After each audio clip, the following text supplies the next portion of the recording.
हमारे यहाँ ना कुछ लोग तो तबन सख्त हैं, अल्लाह माफ़ फरमाए, और कुछ रद्द अमल के तौर पर सख्त हो गए। कुछ बातें दिलों में बैठ गई हैं जिन्होंने तबीयतों को सख्त कर दिया है। कभी कहें आप बहू से कि चलो बूढ़ी सास से अगर कभी को बात सख्त निकल गई है तो माफ़ कर दे, वो तैयार नहीं होती। वो कहती है तुम्हें पता नहीं मेरे साथ क्या कुछ हुआ।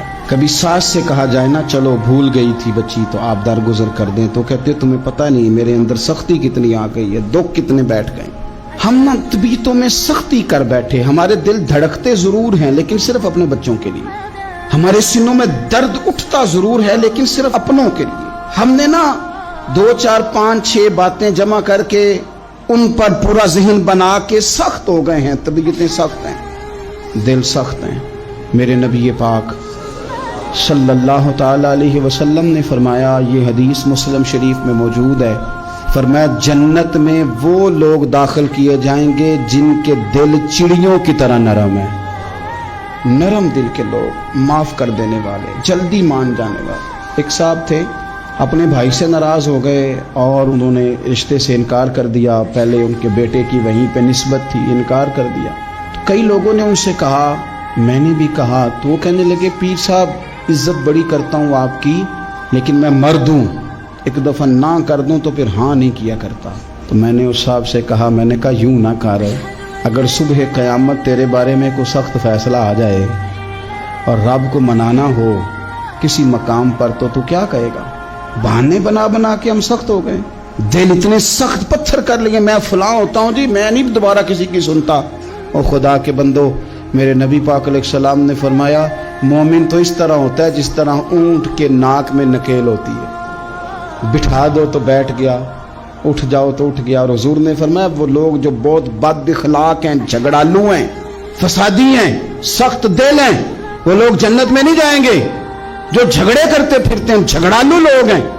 अजीज दोस्तों, अपनी जिंदगी के अंदर तबीयत में नरमी, अगर तबीयत नरम हो गई ना जी, मिजाज में नरमी आ गई, तो फिर आप महसूस करेंगे कि आप माफ करते भी जल्दी हैं और माफी देते भी जल्दी हैं। फिर आपके ताल्लुकात बचेंगे, आपकी निस्बतें बचेंगी, आपके बहुत सारे रिश्तों में कुर्बत आएगी, टूटेंगे नहीं।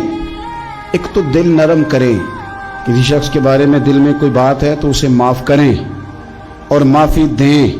कुछ लोग दिल को ठीक ठाक होते हैं, कोई नाराजगी नहीं होती, लेकिन आपने बच्ची की शादी का कार्ड दिया नहीं तो फौरन नाराज हो जाते, और फिर आप समझा रहे हैं, कायल कर रहे हैं, वो तैयार ही नहीं है कायल होने को।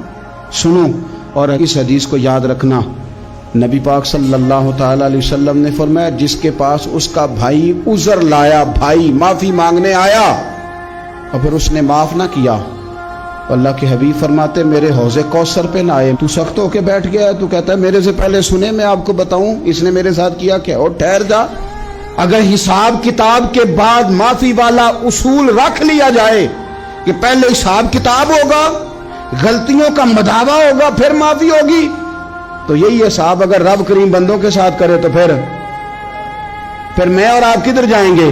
तो इस सादी बात पे आ जाओ ना, तो 2 जुमलों में हुजूर ने समझाई है, फरमाया तुम रब के बंदों को माफ कर दो, अल्लाह तुम्हें माफ कर देगा। रमजान मुबारक के तशरीफ लाने से पहले पहले अपनी तबीयत के अंदर ऐसा ज़ौक़ लाएं, ऐसी तबीयत लाएं कि हमने माफ़ी देनी भी है और माफ़ी लेनी भी है।